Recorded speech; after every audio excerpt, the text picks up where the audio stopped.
Voici 10 conseils que je donnerais à l'un de mes proches s'il souffrait de phobie d'impulsion. Tu dois d'abord commencer par savoir ce que tu as. C'est l'étape première, primordiale. Sans elle, le doute sera toujours fortement présent.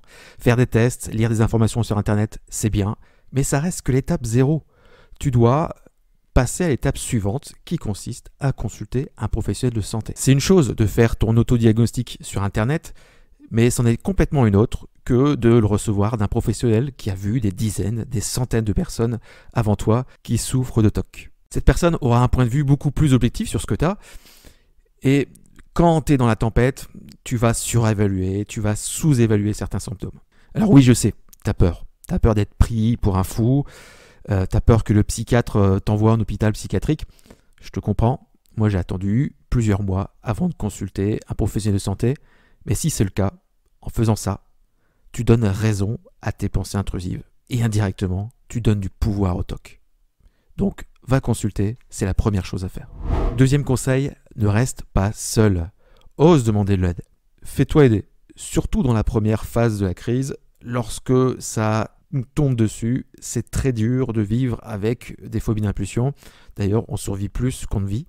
Pour dépasser les caps importants, pour dépasser les rechutes, on a besoin d'une personne qui va apporter un regard extérieur sur ce qui nous arrive, sur ce qui t'arrive.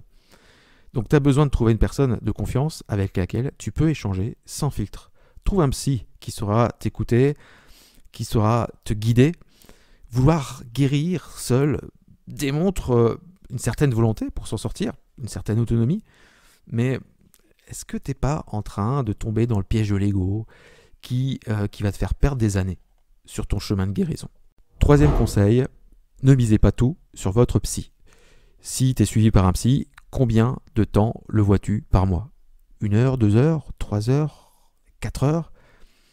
Et puis, j'ai une autre question. Combien de temps passes-tu à éviter les pensées, à ritualiser pour te rassurer? Combien de temps passes-tu finalement à nourrir le TOC? Le travail que tu fais en séance est important, mais c'est rarement suffisant. Il est nécessaire de faire du travail à la maison si tu souhaites te débarrasser de la phobie d'impulsion.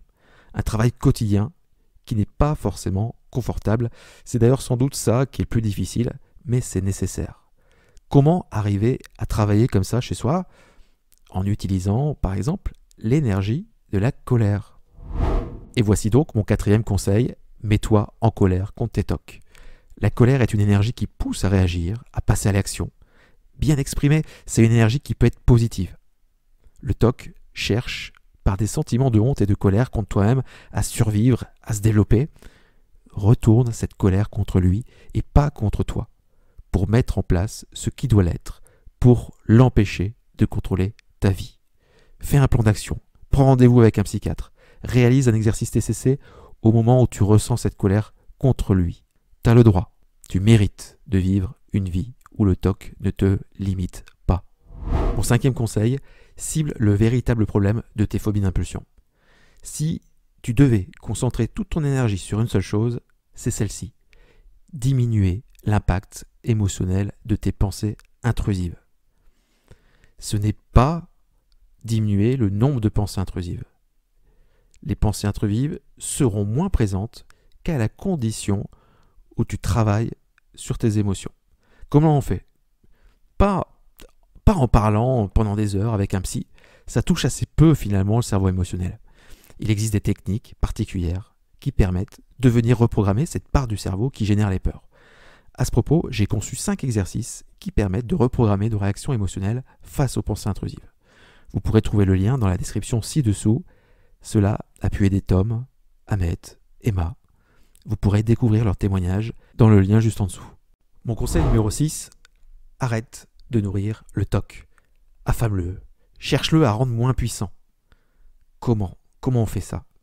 Diminue les évitements, arrête les compulsions. Arrête de te concentrer sur autre chose quand une pensée intrusive se manifeste. Mets pas un couvercle sur ces sensations étranges. Arrête de demander à ta compagne si c'est normal de penser ça. Arrête, stop les recherches Internet, les tests. Arrête d'éviter ces situations qui déclenchent tes pensées intrusives. Ça fait beaucoup de choses. Oui, je sais. Fais une liste de tout ça pour prendre conscience de comment tu nourris le TOC. Et ensuite, vas-y à petits pas. Travaille sur une compulsion, un évitement à la fois. Mon 7e conseil, laisse-toi du temps. La pression nourrit le TOC. Il est normal de vouloir te sortir de cet enfer rapidement. Mais ne te mets pas trop de pression non plus. Ne deviens pas un ou une perfectionniste de la pensée. À vouloir aller trop vite, tu vas te refuser d'avoir telle pensée intrusive, tu te refuses de ressentir telle ou telle sensation. Or, je pense que tu le sais déjà, ne pas vouloir penser à une chose fait que tu vas y penser davantage. Ne pas vouloir ressentir une sensation fait que, indirectement, tu vas déclencher son apparition. En quelques semaines, il est possible de voir de belles améliorations si tu mets en place les vraies solutions, celles que je te détaille dans les différents podcasts. Et il est possible en quelques mois de passer à « j'ai des phobies d'impulsion qui m'empêchent de vivre » à l'étape « elles sont encore là, mais en même temps, elles ne m'empêchent plus de rire, de m'amuser, de profiter de ma vie de famille, de faire des projets ». Donc, sois patient pour avancer plus vite sur ton chemin de guérison. Mon 8e conseil, ose changer de psy ou même de thérapie. Cela fait plusieurs mois que tu suis une thérapie, tu t'investis dans le travail, tu as eu quelques résultats au début, mais tes symptômes ne s'améliorent pas vraiment. Change de thérapeute. Tu n'es pas marié avec lui, ni avec elle. Chacun a son approche de la technique, sa vision de l'accompagnement, et cette diversité d'offres thérapeutiques, même si on peut s'y perdre, est une véritable richesse. Alors, profites-en. Il ne s'agit pas de passer d'un thérapeute à l'autre en espérant trouver la solution miracle. Ça n'existe pas. Pour les problèmes comme la phobie d'impulsion, ça se saurait. Mais si cela fait des mois que rien ne bouge, il ne faut pas hésiter à aller voir ailleurs. Ce n'est pas un thérapeute qui m'a guéri de la phobie d'impulsion. Ce n'est pas non plus une technique, mais tout un ensemble de rencontres et de pratiques qui m'ont fait avancer. Oui, on vous parle très souvent de la TCC, la thérapie cognitivo-comportementale, qui est la technique validée comme étant la plus efficace sur le TOC, dont les phobies d'impulsion. C'est vers elle qu'il faut en priorité se tourner. Maintenant, la TCC a ses limites. En plus de cela, ça ne convient pas forcément à tout le monde, donc ne restez pas prisonnier d'un outil thérapeutique et ouvrez-vous à d'autres approches si les résultats que vous obtenez ne sont pas satisfaisants. Conseil numéro 9, garde l'espoir. Souvent, il y a cette question qui va tourner dans ta tête. Est-ce que je vais réussir à me débarrasser de mes phobies d'impulsion? Est-ce qu'un jour, je vais retrouver ma vie d'avant? Est-ce qu'on peut véritablement guérir? Alors, la réponse est oui. Il y a des tas de personnes qui ont réussi à dépasser ce problème. Est-ce que toi, tu vas en guérir? Personne ne peut le garantir. Comme personne ne peut dire que tu ne vas pas guérir. Malgré tout, croire en sa chance de guérison est une clé essentielle pour mettre en place les solutions pour aller mieux. Garde l'espoir. La vie est mouvement. La vie est changement. Et tu ne peux pas connaître, savoir à l'avance quel déclic te fera avancer. Par contre, une chose est certaine. Aller mieux reste toujours possible. Sois un peu comme certains grands maîtres qui cherchent toujours l'amélioration constante sans forcément chercher la perfection. Je pense que c'est ça l'état d'esprit à avoir pour augmenter tes chances d'en guérir sans se mettre trop de pression. 10e et dernier conseil, revois ton hygiène de vie. L'origine des TOC est complexe. D'ailleurs, si tu souhaites en savoir plus sur les origines de la phobie d'impulsion, je t'encourage à aller écouter ou regarder l'épisode 19 qui dévoile les 5 causes majeures de ce TOC. De manière générale, il y a toujours une forme d'épuisement qui est là. La thérapie permet de travailler sur son hygiène émotionnelle, mais l'être humain n'est pas fait que d'émotions, mais de multiples dimensions qui sont en lien les unes avec les autres.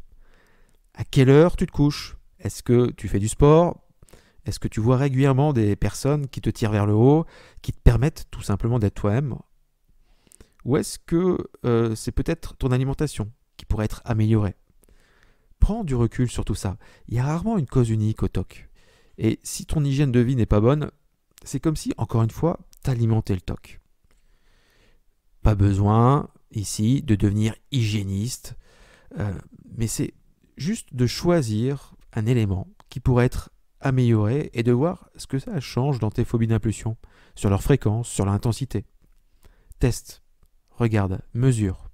J'espère que ces conseils t'ont aidé à y voir plus clair. Peut-être même que ça a pu créer un déclic chez toi. Si c'est le cas, merci de le noter dans les commentaires ou tout simplement liker.